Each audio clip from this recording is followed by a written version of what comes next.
तो मोशन की तीन इक्वेशन, पहले इक्वेशन है v is equal to u plus a t, second equation of motion is s is equal to u t plus half a t square, and the third one is v square minus u square is equal to 2as।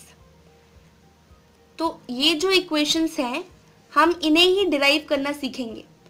9th class में आपके पास graphical derivation है इन equations का, लेकिन पहले हम normal derivation सीखेंगे, उसके बाद हम ग्राफिकल की तरफ मूव ऑन करेंगे। तो अभी तक मोशन चैप्टर में हम काफ़ी सारी टर्म्स पढ़ चुके हैं। हमने पढ़ लिया initial velocity, final velocity, distance, time, acceleration. तो हमें पता है इनिशियल वेलोसिटी को हम यू अल्फ़ाबेट से रिप्रेजेंट करते हैं, फाइनल वेलोसिटी को v से, डिस्टेंस को s से, टाइम को t से और एक्सेलरेशन को a से। तो ये जितनी भी चीज़ें हैं ना, ये आपस में इंटर रिलेटेड है, ठीक है। Initial velocity, final velocity, distance, time, acceleration, ये सब चीज़ें जुड़ी हुई हैं, एक दूसरे के ऊपर डिपेंड करती हैं। तो इसी डिपेंडेंसी को मोशन की तीन इक्वेशंस दिखाती हैं, मतलब कौन किसके साथ किस तरह से रिलेट कर रहा है, इस चीज़ को इक्वेशंस ऑफ मोशन दिखाती है, ठीक है। जैसे मान लो फर्स्ट इक्वेशन है, यहाँ पर v represents final velocity, right. तो v is final velocity, u is initial velocity, a is acceleration and t is time. तो ये जो फर्स्ट इक्वेशन है ये हमें क्या बता रही है, किसी भी ऑब्जेक्ट की फाइनल वेलोसिटी v क्या होगी अगर उसकी इनिशियल वेलोसिटी u है, एक्सेलरेशन a है और टाइम t है। समझ आ रही है चीज़। तो final velocity, initial velocity, acceleration और टाइम के बीच में ये एक रिलेशन है v is equal to u plus a t. वैसे ही और भी रिलेशन है हमारे पास, एक्सेलरेशन के साथ भी, डिस्टेंस के साथ भी। तो अब हम देखेंगे कि ये इक्वेशन आई कहाँ से। तो आपको याद है जब हम एक्सेलरेशन पढ़ रहे थे तो हमने उसमें एक फॉर्मूला पढ़ा था कि acceleration is equal to change in velocity upon time, right. हमने पढ़ा था ये change in velocity upon time. किसी ऑब्जेक्ट की वेलोसिटी किस रेट से चेंज हो रही है उसे हम एक्सेलरेशन बोलते थे। तो एक्सेलरेशन को हम ए अल्फ़ाबेट से रिप्रेजेंट करते हैं, चेंज इन वेलोसिटी को हम लिख सकते हैं कि final velocity minus initial velocity, right. भाई वेलोसिटी में कितना चेंज आया है, तो आखिर में कितनी थी और शुरुआत में कितनी थी, उन दोनों को माइनस कर देंगे तभी हमें चेंज का पता चल जाएगा, अपॉन टाइम, ठीक है। ये होता था हमारा एक्सेलरेशन का फॉर्मूला। अब हम क्या करेंगे, एक्सेलरेशन को ए ही रहने दो, फाइनल वेलोसिटी को हम कौन से अल्फ़ाबेट से रिप्रेजेंट कर रहे थे, एग्जैक्टली v से। तो फाइनल वेलोसिटी की जगह पे मैंने v लिख दिया, इनिशियल वेलोसिटी की जगह पे मैं u लिख सकती हूँ और टाइम की जगह पे t लिख सकती हूँ बिल्कुल। अब ये जो टाइम है ये v माइनस यू के साथ डिवाइड में है। आपको पता है कोई भी टर्म डिवाइड से इक्वल्स टू के उधर जाती है तो वो मल्टीप्लाई हो जाती है ना। तो ये a के साथ मल्टीप्लाई हो जाएगा और ये v माइनस यू का v माइनस यू, ऐसे का ऐसा। इतना समझ आया। तो ये a इंटू टी हो जाएगा ए टी, माइनस यू वाली टर्म को भी अगर मैं इधर ले आऊँ तो ये हो जाएगा plus u is equal to v. अगर मैं इसको सीधा करके लिखूँ तो it will be v is equal to u plus a t. यही तो हमारी फर्स्ट इक्वेशन ऑफ मोशन थी, देखो है ना, v is equal to u plus a t. तो जो फर्स्ट इक्वेशन ऑफ मोशन है वो एक्सेलरेशन वाले फॉर्मूले से डिराइव होती है, ठीक है। अगर एक ऑब्जेक्ट था जिसकी इनिशियल वेलोसिटी u थी, फाइनल वेलोसिटी v थी, वो एक्सेलरेट कर रहा था और t टाइम में उसका कुछ एक्सेलरेशन था, तो इन सभी चीज़ों के बीच में एक रिलेशन निकल कर आया which is v is equal to u plus a t. देखो v is equal to u plus a t. ये हो गई हमारी फर्स्ट इक्वेशन ऑफ मोशन, ठीक है। जो सेकेंड इक्वेशन ऑफ मोशन है वो आती है एवरेज वेलोसिटी वाले फॉर्मूले से। याद है आपको, मैंने आपको बताया था जब कोई भी ऑब्जेक्ट अपनी वेलोसिटी को यूनिफॉर्मली चेंज कर रहा है, ठीक है, कोई भी ऑब्जेक्ट वेलोसिटी को यूनिफॉर्मली चेंज कर रहा है, तब एक टर्म आती थी एवरेज वेलोसिटी। याद है, ऑब्जेक्ट यूनिफॉर्मली अपनी वेलोसिटी चेंज करता था तो हम नॉर्मल वेलोसिटी नहीं निकालते थे. We use to find out the average velocity, जिसका फॉर्मूला होता था final velocity plus initial velocity upon 2. ठीक है, तो इस फॉर्मूले की मदद से हम सेकेंड इक्वेशन ऑफ मोशन को डिराइव करेंगे.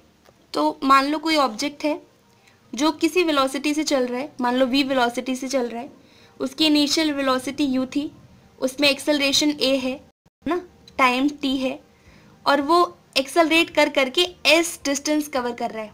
मान लो s डिस्टेंस कवर कर रहा है, तो average velocity would be v plus u upon 2. v मतलब फाइनल वेलोसिटी, u मतलब इनिशियल वेलोसिटी अपॉन 2. चलो ठीक है. अब क्या आप मुझे अब एक चीज़ बताओ. देखो, हम एवरेज वेलोसिटी को हम इस तरह से भी तो लिख सकते हैं कि डिस्टेंस अपॉन टाइम. लिख सकते हैं कि नहीं लिख सकते? मैं जानती हूँ कि एवरेज वेलोसिटी अगर मैंने यूज़ किया है तो मुझे यहाँ पर डिस्प्लेसमेंट लिखना चाहिए, लेकिन क्या आपको याद है जब कोई भी ऑब्जेक्ट स्ट्रेट लाइन में ट्रैवल कर रहा था तो उसका डिस्टेंस और डिस्प्लेसमेंट दोनों बराबर था, तो इसलिए मैंने डिस्प्लेसमेंट वाली टर्म को यहाँ पर डिस्टेंस से रिप्लेस कर दिया. यहाँ तक चीज़ समझ आई? मैंने लिखा average velocity is equal to distance upon time, और हमें पता है डिस्टेंस को हम s से रिप्रेजेंट कर सकते थे और टाइम को t से. ये एवरेज वेलोसिटी इसके भी इक्वल है, एवरेज वेलोसिटी इसके भी इक्वल है, तो ये दोनों टर्म्स भी आपस में इक्वल होंगी. तो मैं अब इन दोनों टर्म्स को इक्वेट कर दूंगी. ठीक है, मैंने लिख दिया v plus u upon is equal to s upon t. Second equation of motion में आपको थोड़ा याद दिला देती हूँ क्या थी. s is equal to u t plus half a t square. देखो, इस चीज़ में मतलब ये इक्वेशन में एक चीज़ नहीं है. क्या नहीं है? यहाँ पर v नहीं है, यहाँ पर फाइनल वेलोसिटी नहीं है. तो हम क्या करेंगे, फाइनल वेलोसिटी को यहीं पर रहने देंगे, बाकी सारी टर्म्स को इक्वल्स टू के उधर लेकर जाएंगे. ठीक है, तो v प्लस यू, ये 2 इक्वल्स टू के उधर जाएगा तो क्या होगा, s अपॉन टी इंटू 2 है ना, और ये u इक्वल्स टू के उधर जाएगा तो क्या होगा, v is equal to s upon t into 2 minus u. ये चीज़ समझ आई यहाँ तक? अब हम एक चीज़ करेंगे कि जो हमारी फर्स्ट इक्वेशन थी v is equal to u plus a t, इस इक्वेशन में ये v की वैल्यू रख देंगे. क्या कहा मैंने? जो अभी हमने ये टर्म निकाली ना एवरेज वेलोसिटी की मदद से, average velocity v plus u upon 2 और is equal to s upon t को इक्वेट करके हमने जो v की वैल्यू निकाली उसे हम फर्स्ट इक्वेशन ऑफ मोशन में पुट करने वाले हैं. तो v की जगह मैं क्या लिखूं, s into 2 will be 2s upon t का t माइनस u. ठीक है, मैंने यहाँ पर v की जगह ये वाली टर्म रख दी. ओके, अब इक्वल्स टू u का u प्लस ए टी. ठीक, ये माइनस u इधर आएगा, हो जाएगा प्लस u, तो 2s upon t is equal to u plus u, मतलब 2u लिख सकती हूँ मैं. चलो ठीक है, लिख दिया मैंने, प्लस ए टी का ए टी. ओके, अब ये जो t है 2s के साथ डिवाइड में है, इक्वल्स टू के उधर जाएगा, मल्टीप्लाई हो जाएगा और दोनों के साथ डिस्ट्रीब्यूट होगा, है ना. तो ये होगा 2ut plus a t square, क्योंकि t दोनों के साथ मल्टीप्लाई हो गया, 2ut plus a t square.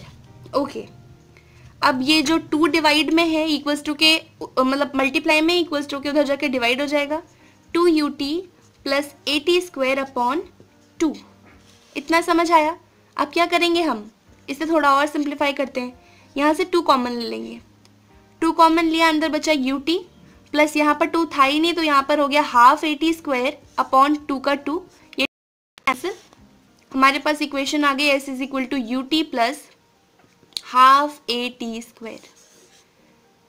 ठीक, कोई भी ऑब्जेक्ट जिसकी इनिशियल वेलोसिटी u है, फाइनल वेलोसिटी v है, एक्सेलरेशन a है, टाइम t है, डिस्टेंस s है, तो उसका डिस्टेंस इसके इक्वल होता है. ये s इज फॉर डिस्टेंस ना, u is for initial velocity, t is for time, a is for acceleration and t is for time again. तो इन सभी चीज़ों के बीच में ये रिलेशन होता है. ये है second equation of motion. First equation of motion निकाली हमने एक्सेलरेशन वाले फॉर्मूले से, सेकेंड इक्वेशन ऑफ मोशन निकाली एवरेज वेलोसिटी वाले फॉर्मूले से। अब बात करेंगे हम थर्ड इक्वेशन ऑफ मोशन की, जो होती है v square minus u square is equal to 2as। यहाँ पर देखो एक चीज़ गायब है ना। हमें क्या करना है थर्ड इक्वेशन ऑफ मोशन निकालने के लिए? जो पहली इक्वेशन थी v is equal to u plus a t, यहाँ से टाइम की वैल्यू निकाल कर सेकेंड इक्वेशन में पुट कर देनी है। क्या कहा मैंने? थर्ड इक्वेशन ऑफ मोशन को निकालने के लिए फर्स्ट इक्वेशन में से t की वैल्यू निकाल कर सेकेंड इक्वेशन में पुट कर दो। देखो v ये इक्वल्स टू के इधर आएगा, प्लस वाली टर्म तो ये हो जाएगा माइनस यू, है ना, is equal to a t. T को मुझे एक ही तरफ रखना है क्योंकि मुझे इसकी वैल्यू निकाल कर पुट करनी है। a मल्टीप्लाई में इक्वल्स टू के इधर आके डिवाइड हो जाएगा, v minus u upon a is equal to t. ठीक, ये हमने निकाल ली t की वैल्यू। सेकेंड इक्वेशन क्या थी? s is equal to u t plus half a t square. यहाँ पर जहाँ पर भी t दिख रहा है वहाँ पर ये वैल्यू रखनी है, मतलब t की जगह ये वैल्यू पुट करनी है। तो s is equal to u, t की जगह v minus u upon a plus half a, t की जगह v minus u upon a square क्योंकि t स्क्वायर था। ठीक है, अब सिंपल मैथ्स लगानी है, ज़्यादा कुछ दिमाग नहीं लगाना।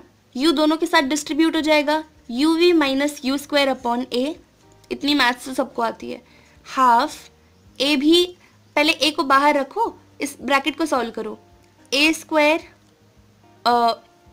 Plus b square minus 2uv upon a square. मैंने a माइनस बी का होल स्क्वायर लगा दिया यहाँ पर, और ये a स्क्वायर। ठीक, अच्छा, अब s is equal to u v minus u square upon a plus half a को सबके साथ डिस्ट्रीब्यूट कर दो, या फिर एक काम करो, ये सारी टर्म्स मल्टीप्लाई में तो हैं, एक a को इस वाले a से कैंसिल कर दो।